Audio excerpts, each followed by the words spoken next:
사망에 매여 있을 수 없음. 아멘. 할렐루야. 성령 충만하십시오. 말씀 충만하십시오. 성령께서 오순절날 마가다락방에 기도하는 모든 무리 가운데 성령께서 임하셨습니다.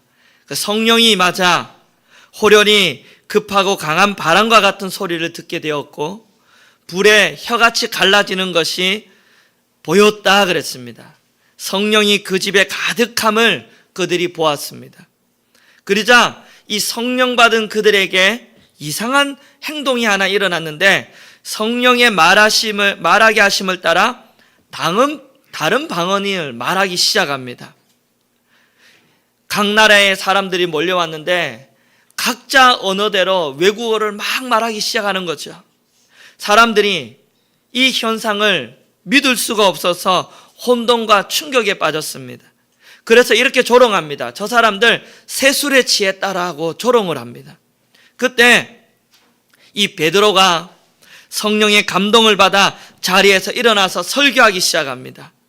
베드로의 설교의 메시지는 두 가지였습니다. 지지난주에 첫 번째 메시지였죠. 성령의 역사는 인간이 의도적으로 조작해서 만든 사건이 아니라는 거예요. 성령은 우연한 사건이 아니라 성령의 사건은 하나님이 예비하신 사건이요 하나님이 약속하신 사건이라는 겁니다. 구약 성경 요엘서에 예언한 것이 성취된 사건이 바로 성령의 사건이라는 거죠. 성령을 받으면 요엘이 뭐라 그랬어요? 자녀들은 예언할 것이요 젊은이는 환상을 보고 늙은이는 뭐라고요? 요엘의 예언의 말씀이 성취된 것이지 우연히 일어났고 인간이 조작한 것이 아니라 하나님의 약속이 성취된 사건이라는 거예요. 이것이 첫 번째 설교였습니다. 오늘은 이어지는 두 번째 설교입니다. 오늘 이 설교는 교회가 세상을 향해 처음 던지는 메시지이고 복음의 핵심 메시지입니다. 성령이 베드로를 통해 선포하고 싶은 가장 핵심의 메시지는 바로 예수 그리스도입니다. 할렐루야. 사람들의 더 많은 관심, 더 사랑을 받기 위하여 기적을 베풀고 이상한 일을 베푸는 게 아닙니다. 더 인기를 얻기 위하여 좋은 말, 세상의 지혜, 아름다운 말 자랑하는 게 아니에요. 베드로는 교회가 전해야 될 핵심 메시지는 바로 예수 그리스도, 그분은 하나님의 아들이시며 그분은 십자가에 죽으셨고 그러나 다시 부활하셔서 우리의 구원자가 되신다는 메시지입니다. 이 메시지를 초대교회 많은 성도들이 목숨을 걸며 전했습니다. 이 메시지를 전하다 죽기도 하고 이 메시지를 오늘 우리 주님이 오실 때까지 우리 역시도 생명을 걸고 전해야 될 메시지가 바로 주는 그리스도시요 살아계신 하나님의 아들입니다. 그분이 부활하셨습니다. 이 메시지인 줄 믿습니다. 아멘입니까? 그러면 한 가지씩 살펴보고자 합니다. 오늘 우리가 세상에 전해야 될 메시지가 무엇인가?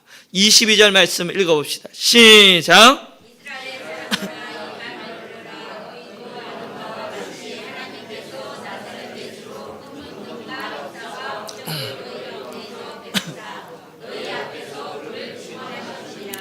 먼저 베드로가 이스라엘 사람들아 뭐라고요? 들어라 선포합니다. 지금 이 사람들은 무엇 때문에 이곳에 몰려왔습니까? 성령 받은 제자들이 이상한 말을 하는 거예요. 방언을 하는 겁니다. 각 나라의 언어를 유창하게 말하니까 성령의 역사가 막 일어나니까 사람들이 놀라서 관심을 가지고 왔습니다. 그런데 신비한 체험이 없었다면 그들이 왔겠습니까? 안 왔겠지요. 하지만 베드로가 지금 그들 향해 뭐라고 이야기합니까? 이스라엘 사람들아 이 말을 들어라 라고 선포하고 외치고 있습니다.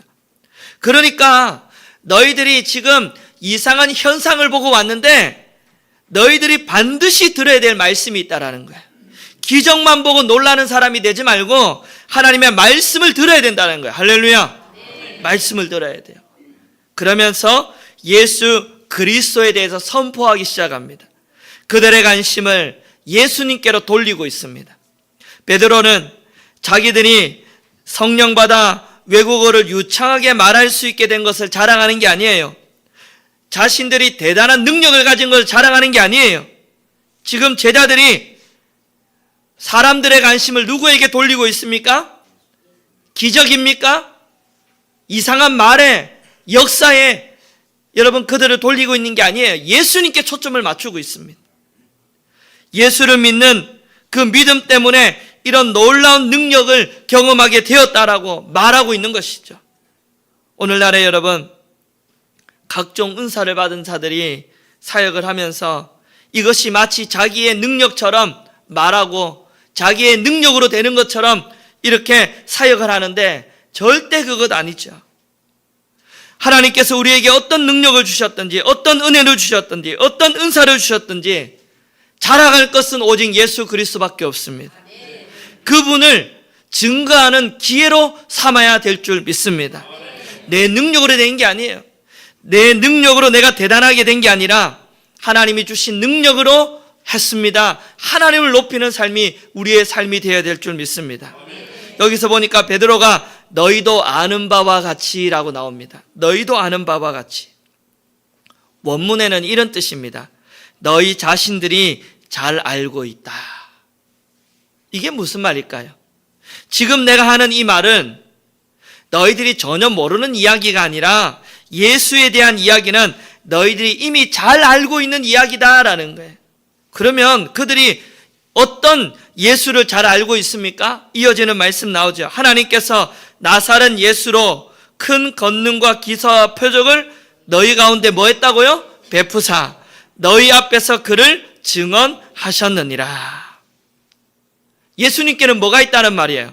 하나님이 주신 권능, 능력이 있다라는 거예요.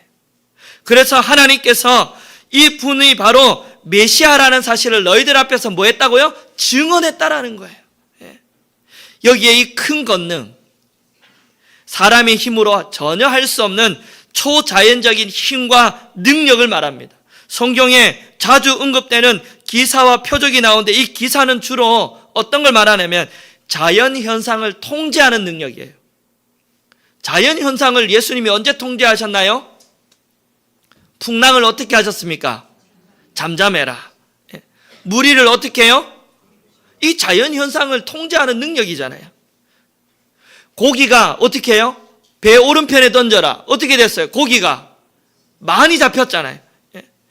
여러분 이런 능력이에요. 이런 능력을 뭐라고요? 기사. 그 표적은 뭡니까? 영적 진리를 증명하기 위해 행하여지는 기적을 말합니다. 보세요. 중풍병자 걸린 환자를 친구들이 메고 왔을 때 뭐라 그랬어요? 주님은 제사하는 권능이 자기에게 있음을 알리기 위하여 제사하는 기적을 행하십니다. 병을 치료하는 게 목적이 아니에요. 제사하는 권세가 있음을 많은 사람들에게 보여주는 게 주님의 목적입니다. 이처럼 예수님은 무슨 능력이 있습니까? 하나님의 능력이 있는 자입니다. 할렐루야. 하지만 사람들은 예수님을 뭐로만 알았습니까? 나사렛 예수로만 알았습니다. 여러분 나사렛 예수라는 말이 뭘까요? 나사렛 예수라는 말은 예수님을 하나님의 아들로 인정하지 않는 조롱하기 위해 불렸던 이름입니다. 나사렛 예수. 총구석에서 무슨 위대한 인물이 나올 수 있겠는가? 나다나엘이라는 선지자가 뭐라 그랬어요? 나사렛에서 무슨 선한 것이 나올 수 있겠는가? 이 말은 예수님을 하나님의 아들로 인정하지 않는 말이에요. 사람들은 예수님을 보니까 인정할 만한 뭔가 없는 거예요. 그래서 뭐라고 하죠? 나사렛 예수라 불렀습니다. 그러나 우리 주님은 여러분 하나님의 능력이 있는 자입니다. 아멘입니까? 예수를 통해 큰 권능과 기적과 표적을 행하셨다라는 거예요. 인간이 할 수 없는 능력이 누구에게 있습니까? 우리 예수님께 있습니다. 이런 능력을 그냥 몰래 숨어서 행한 것이 아니라 너희 앞에서 행했다는 거예요. 너희 앞에서 이제 분명히 너희들에게 이 기적을 보여주셨다라는 거예요. 많은 사람들 앞에서 예수님이 뭐 하셨습니까? 문둥병도 고치고 귀신도 쫓아내고 소경의 눈도 뜨게 하셨고 풍랑도 잠잠하게 하시고 무리도 걷게 하시고 오병이의 기적도 베풀어 주시고 뿐만 아니라 죽은 나사로를 어떻게 하셨습니까? 죽은 가부의 아들을 어떻게 하셨죠? 죽은 해당장 야이로의 딸을 어떻게 하셨습니까? 살리셨단 말이에요. 베드로는 여러분 성령에 충만하여 예수가 얼마나 놀라운 능력을 가진 분인지를 선포하고 있습니다. 너희들 들어라. 예수가 이런 놀라운 능력이 있다라는 거죠.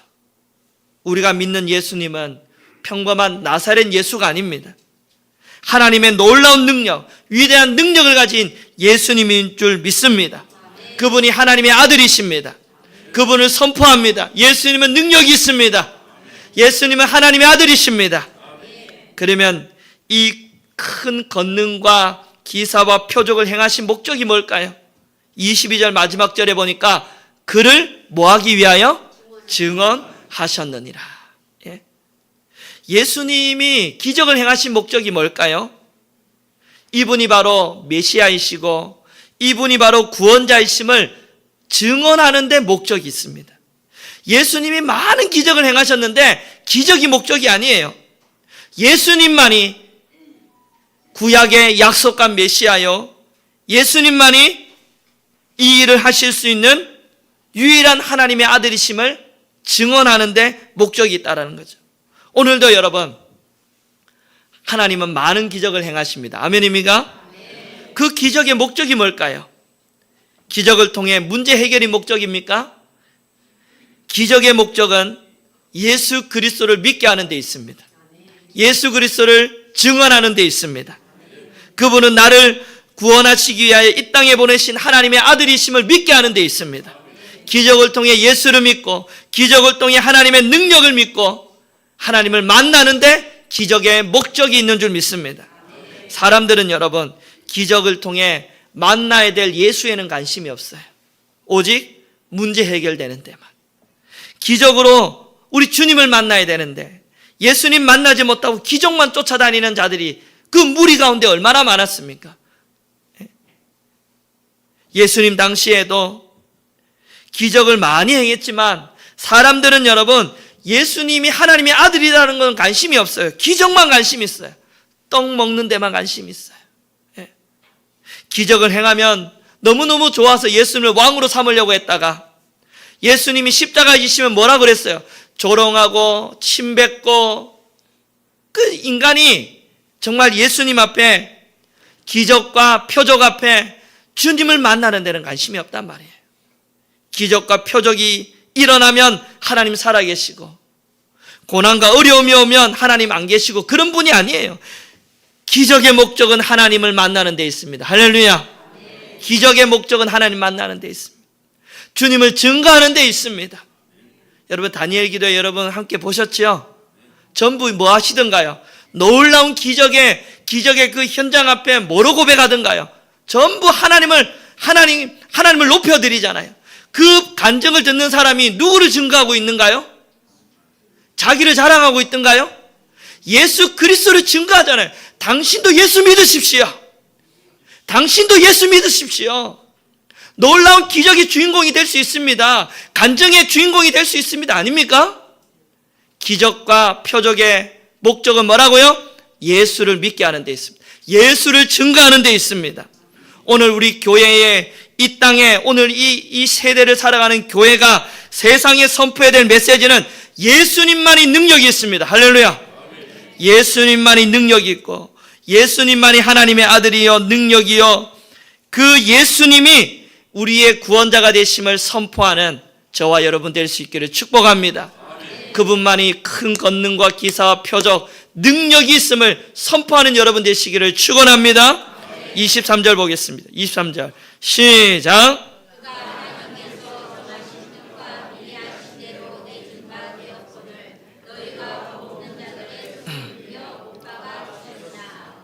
첫 번째 메시지 예수님은 하나님의 능력이 있습니다. 두 번째 예수님은 십자가에 죽으셨습니다. 예수님의 삶은 권능과 기사와 표적으로 하나님의 아들 되심을 나타내는 삶이었습니다. 그런데 여러분 거기서 끝이 아니에요. 예수님의 삶은 십자가입니다. 십자가가 뭘까요, 여러분? 성경을 잘 보십시오. 십자가가 뭘까요? 십자가는 하나님이 정하신 뜻입니다. 그가 하나님께서 정하신 뜻대로, 십자가는 뭐라고요? 하나님이 정하신 뜻입니다. 인류를 구원하기 위한 하나님의 계획이 바로 십자가입니다. 그래서 예수님은 하나님이 정하신 뜻에 순종하여 십자가의 길을 걸어가셨습니다. 그리고 성경을 보세요. 미리 아신 대로 내준 바 되었거늘. 십자가에 죽은 게요, 능력이 없어 죽은 게 아닙니다. 예수님이 십자가에 죽으실 것을 뭐라고요? 미리 아셨다라는 거예요. 예. 미리 아시고 십자가의 목숨을 뭐라고요? 내어주셨다라는 거예요. 예. 십자가의 길이 어떤 길인지를 미리 아시고 뭐 하셨다고요? 내어주셨다라는 거예요.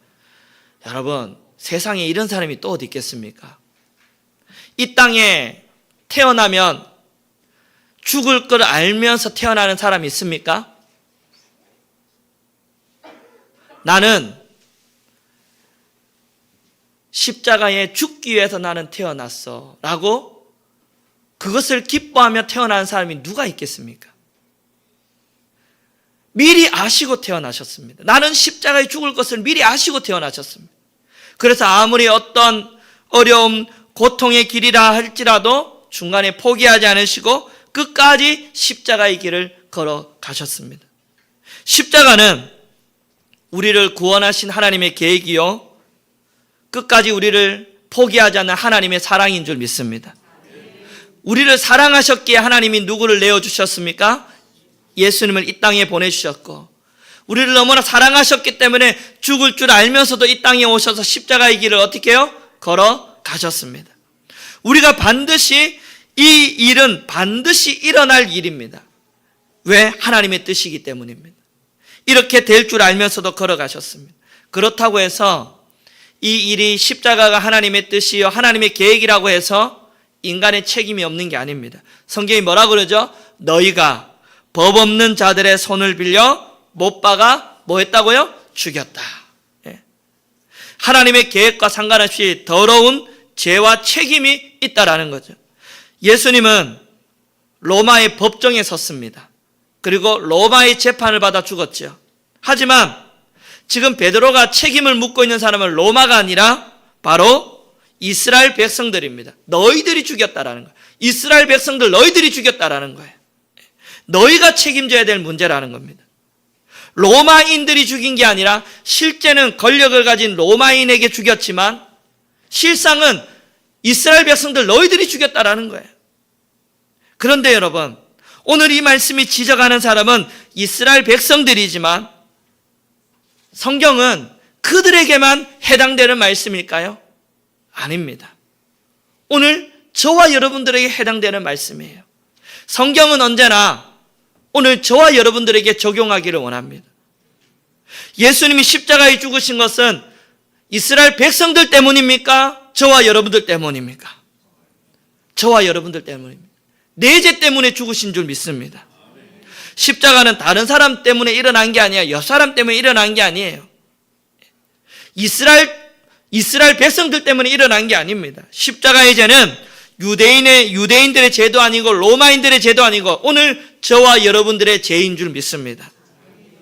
우리가 여러분 주님을 만났다라는 것, 주님을 안다라는 것은 내 죄 때문에 십자가에 죽으셨다는 걸 아는 것입니다. 십자가의 보혈 흘린 그 보혈이 내 죄를 눈과 같이 희게 한다는 사실을 아는 사람이 어떤 사람이라고요? 주님을 만난 사람이에요. 내 죄 때문에 죽었다면 하나님의 뜻은 나를 구원하는 데 있습니다. 할렐루야. 예. 십자가를 바라볼 때마다 나를 구원하시기 위한 하나님의 큰 계획과 나를 포기하지 않는 그 하나님의 사랑 앞에 늘 감사하시기를 축원합니다. 오늘 선포해야 될 메시지는 바로 이겁니다. 하나님은 당신을 구원하시기 위하여 오래전부터 계획하셨고 이것은 하나님의 뜻이셨고 십자가의 죽으심으로 말미암아 당신을 향한 사랑을 주님이 보여주셨습니다. 오늘 이 교회가 회복될 메시지는 바로 성령이 주시는 메시지는 세상을 향해 선포해야 될 메시지는 내 죄 때문에 예수님이 십자가에 죽으셨습니다. 할렐루야. 나를 너무나 사랑하셔서 죽으셨습니다. 이것이 우리가 주님 오실 때까지 선포해야 될 메시지인 줄 믿습니다. 24절입니다. 이제 24절입니다. 시작.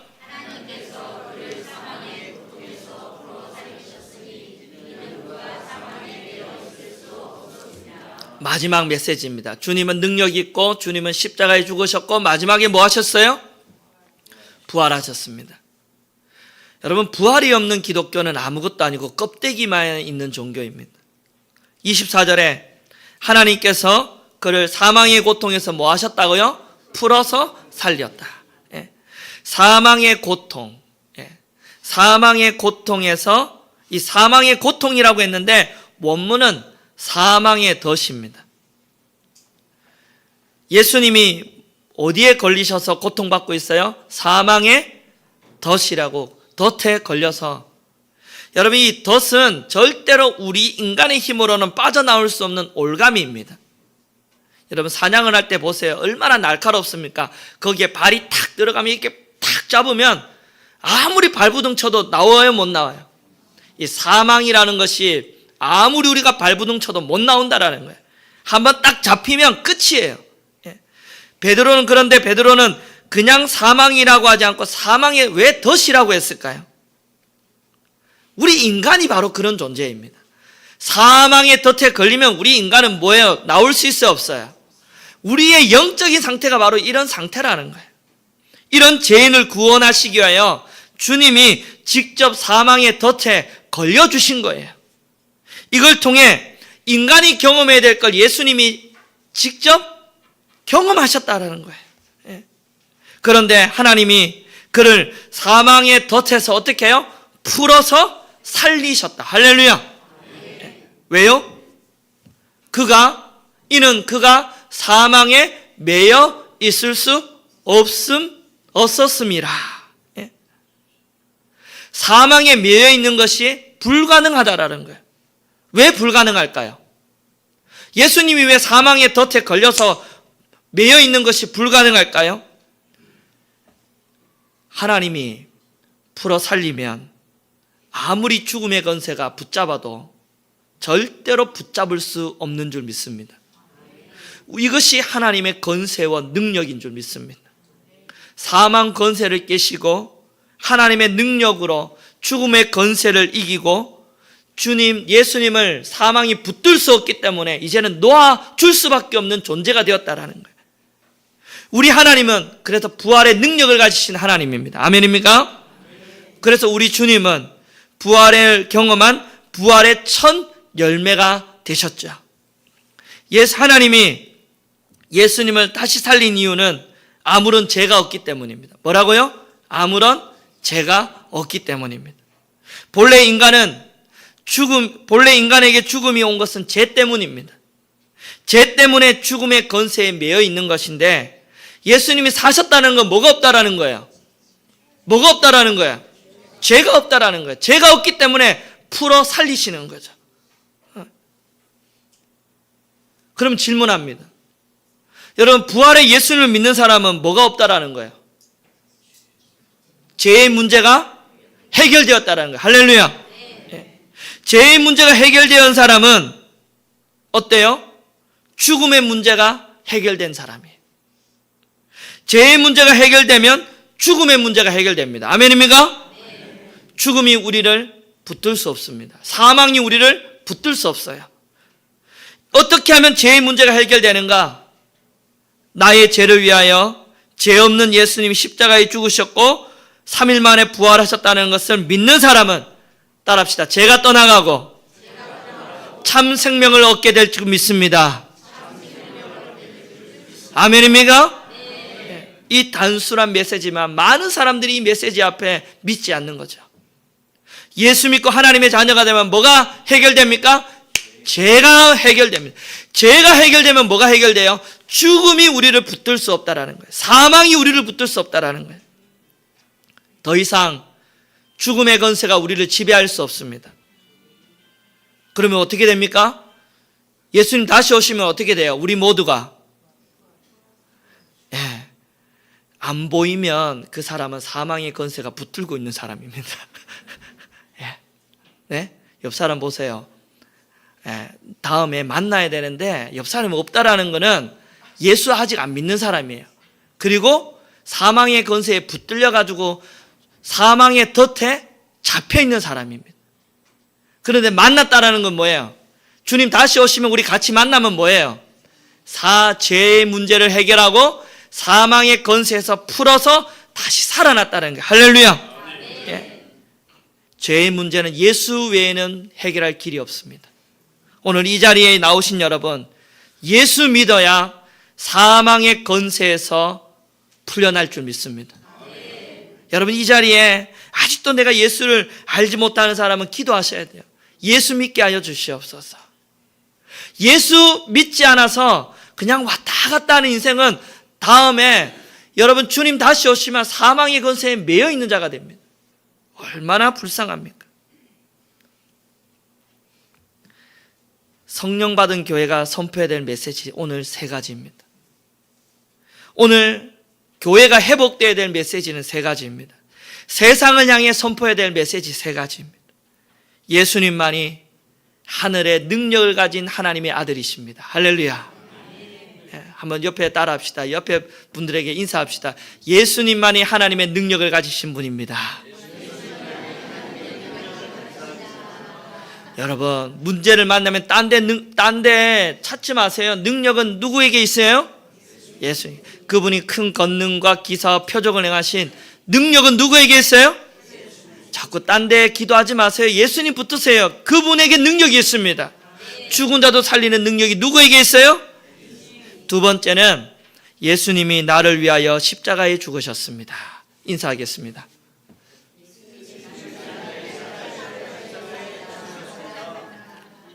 이 사실을 믿으십니까? 나의 죄를 위하여 죽으신 걸 믿습니까? 이건 오래전부터 하나님의 계획이요 하나님의 사랑입니다. 하나님의 뜻입니다. 마지막 3번째, 죽으셨지만 부활하셨습니다. 시작. 여러분, 죄가 해결됐기 때문에 죽음이 우리를 붙잡을 수 없습니다. 얼마나 중요한지 몰라요. 죽음이 우리를 붙들 수 없어요. 사망이 우리를 붙들 수 없어요. 예수 믿는 자는 죄의 문제가 해결된 자이고 죽음이 사망이 우리를 붙들 수 없는 자입니다. 할렐루야. 얼마나 축복입니까? 전부 다 죽으면 슬프고 외롭고 고통 전부 다 슬퍼하는데 우리는 안 슬퍼요. 왜? 죽음이 우리를 뭐요? 사망이 우리를 안 붙든다니까요. 예수님 다시 오시면 우리 어떻게 해요? 다 일어날 자들입니다. 할렐루야. 네. 우리는 날마다 선포해야 돼요. 예수님만이 능력이요, 예수님이 나를 위해 죽으셨고 예수님이 부활하셨습니다. 이 사실을 믿으면 당신도 살아나게 될 것입니다. 당신도 구원받게 될 것입니다. 예수 믿으십시오. 옆에 있는 분을 인사합시다. 예수 믿으십시오. 예수 진짜 믿으십니까? 시작.